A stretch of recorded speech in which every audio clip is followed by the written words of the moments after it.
Hi hello నమస్తే. నేను మీ Eshwari. Welcome to Eshu cooking and vlogs.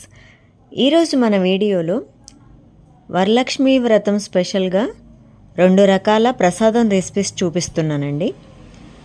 చాలా ఈజీగా, సింపుల్గా, చాలా త్వరగా అయ్యే విధంగా ఈ వీడియోలో చూపిస్తున్నానండి.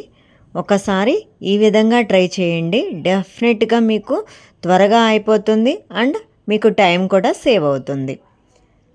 చాలా అంటే చాలా సింపుల్గా చూపించానండి. తక్కువ టైంలో మనము ప్రసాదాలు తయారు చేసేసుకొని పూజ చేసేసుకొని మనము అమ్మవారికి ఎంతో ప్రీతికరమైన నైవేద్యాలు పెట్టేసి మనం కూడా హ్యాపీగా తినేసేయొచ్చండి. మరి అది ఎలా తయారు చేసుకుందామో చూసేద్దామా. ఫస్ట్ ఒక మిక్సింగ్ బౌల్ తీసుకొని ఒక 50 గ్రామ్స్ చింతపండు యాడ్ చేసేసి హాట్ వాటర్లో డిప్ చేసేసి ఈ విధంగా అది పక్కన పెట్టేసేసుకుందాం మనం. ఆ తర్వాత మనం ముందు రైస్ ఉడికించుకోవాలి కదా, అందుకని ఒక కుక్కర్ తీసుకొని ఒక 2 కప్పుల రైస్ యాడ్ చేసేసి 2 టైమ్స్ వాష్ చేసేసుకొని బాగా మనము 2 కప్పులు తీసుకున్నాం కాబట్టి 3.5 కప్పు మనము ఇక్కడ నానబెట్టలేదు కాబట్టి అందుకే కొంచెం యాడ్ చేసాము. కొంచెం సాల్ట్, 1 స్పూను ఆయిల్ యాడ్ చేసేసుకొని ఈ విధంగా కుక్కర్ మూత పెట్టేసుకొని మనము ఫ్లేమ్ ఆన్ చేసేసుకొని ఒక 2 విజిల్స్ వస్తే చాలండి, ఎక్కువ అవసరం లేదు. 3 విజిల్స్ కనుక వచ్చిందంటే ఎక్కువ కుక్ అవుతుంది. అది పక్కన పెట్టేసుకొని మనము ఇందాక చింతపండు పేస్ట్ పక్కన పెట్టేసుకున్నాం కదా, దాని పల్పు తీసేసి ఒక బౌల్లోకి ట్రాన్స్ఫర్ చేసేసుకొని ఈ విధంగా ఒక బాణీలోకి ఈ విధంగా ఒక్కొక్కసారి కుక్ చేసేసుకొని మనం వీడియోలో చూపిస్తున్న విధంగా దానిలో కొంచెం పసుపు, కొంచెం పచ్చిమిర్చి యాడ్ చేసేసుకొని ఆ విధంగా ఉడికించుకోవాలి. ఇప్పుడు మనము లోతు ఎక్కువ ఉన్న ఒక మిక్సింగ్ బౌల్ తీసుకొని మనం ఇందాక కుక్ చేస్తున్న రైస్ యాడ్ చేసేసుకొని ఈ విధంగా చల్లార్చుకొని ఆ తర్వాత మనము టామరిన్ పేస్ట్ ఉడికించుకున్నాం కదా, దాన్ని ఈ విధంగా మొత్తం తీసుకొని మనం ఉడికించుకున్న మొత్తం తీసుకొని ఈ విధంగా కలుపుకోవాలండి. మనం చేత్తో కలుపుకుంటేనే ఇది వీలవుతుందండి. కొంచెం సాల్ట్, ఒక 3 స్పూన్స్ సాల్ట్ యాడ్ చేసేసుకొని మళ్ళీ ఒకసారి మొత్తం దానికి పట్టే విధంగా, రైస్కి పట్టే విధంగా కలుపుకోవాలండి. ఇప్పుడు మనము పోపు వేసుకుందాం. ఫస్ట్ ప్యాన్ తీసేసుకొని పెట్టేసి ఆయిల్ వేసేసుకొని పల్లీలు, చనాదాలు, black gram, mustard seeds, cumin seeds, కొంచెం పసుపు యాడ్ చేసేసి ఈ విధంగా ఫ్రై అయ్యేలా ఫ్రై చేసుకున్న తర్వాత మనము ఇప్పుడు క్యాష్యూ నట్స్ యాడ్ చేసుకుందామండి. ఒక 10 to 15 క్యాష్యూ నట్స్ యాడ్ చేసేసుకొని ఇప్పుడు కరివేపాకు, పోపు మాత్రం మంచిగా వేగాలండి, అప్పుడే దీనికి రెసిపీకి పర్ఫెక్ట్ కుదురుతుందండి. ఇది మొత్తం ఫ్రై చేసుకున్న తర్వాత ఈ విధంగా మనం ఇందాక మిక్స్ చేసి పెట్టుకున్నాం కదా, ఆ టామరిండ్ రైస్ మిశ్రమంలో మొత్తం కలిపేసి ఈవెన్గా ఈ విధంగా మీకు కావలసిన మొత్తం కలిపేసుకొని ఇప్పుడు మనం ప్రసాదం రెసిపీ కాబట్టి మనం టేస్ట్ చూడము, సరిపోతుంది ఖచ్చితంగా. మనం ఒక బౌల్లోకి ఈ విధంగా ట్రాన్స్ఫర్ చేసేసుకొని మనకు నచ్చిన విధంగా దీన్ని పక్కన పెట్టేసుకొని అమ్మవారికి సర్వ్ చేయొచ్చు అనమాట. అమ్మవారికి పెట్టి మీరు కూడా తినేసేయచ్చు. నేను ఇంకొక బౌల్లోకి కూడా యాడ్ చేసేసుకుంటున్నాను. ఇంకో బౌల్లో కూడా తీసుకొని ఈ విధంగా అమ్మవారికి ప్రసాదంగా పెడుతున్నాను. ఇది పక్కన పెట్టేసుకుందాం.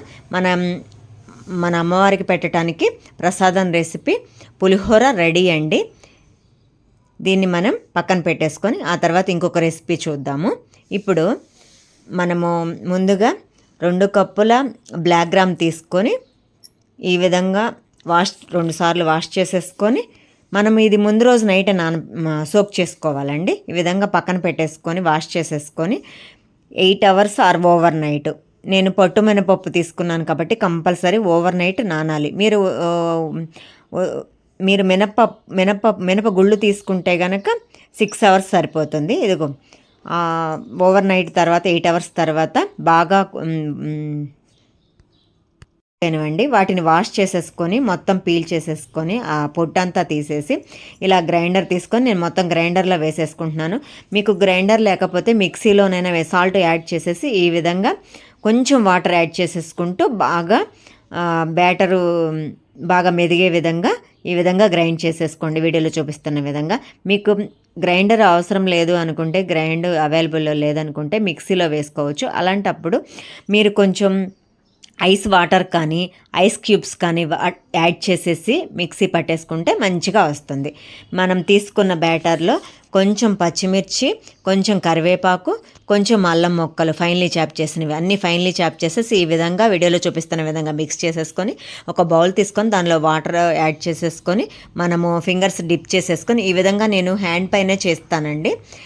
హ్యాండ్ పైనే చేస్తాను. మీరు ఒక కవర్ తీసుకొని దానికి కొంచెం ఆయిల్ కానీ అప్లై చేసేసుకొని ఈ విధంగా వడ మాదిరిగా చేసేసుకొని ఈ విధంగా మనము డీప్ ఫ్రైకి సరిపడా ఆయిల్ పెట్టేసుకొని మనం స్లోగా డిప్ చేసే స్లోగా ఆయిల్లోకి వదలాలండి. మనము ఈ వడలు చేసుకొని మీకు ఎన్ని కావాలని ఎక్కువ వేయకండి, ఒక 4-5 వేసేసుకొని మీరు సరిపడా మీ ప్యాన్ను బట్టి సరిపడా వేసుకొని అటు ఇటు తిప్పుకుంటూ రెండో వైపులా తిప్పుకుంటూ గోల్డెన్ బ్రౌన్ కలర్ వచ్చేంత వరకు వీడియోలో చూపిస్తున్న విధంగా ఫ్రై చేసేసుకోండి. ఎంత స్పంజీగా ఉంటాయి అంటే ఇవన్నీ జాలీ గరెట్లో వేసేసుకోండి.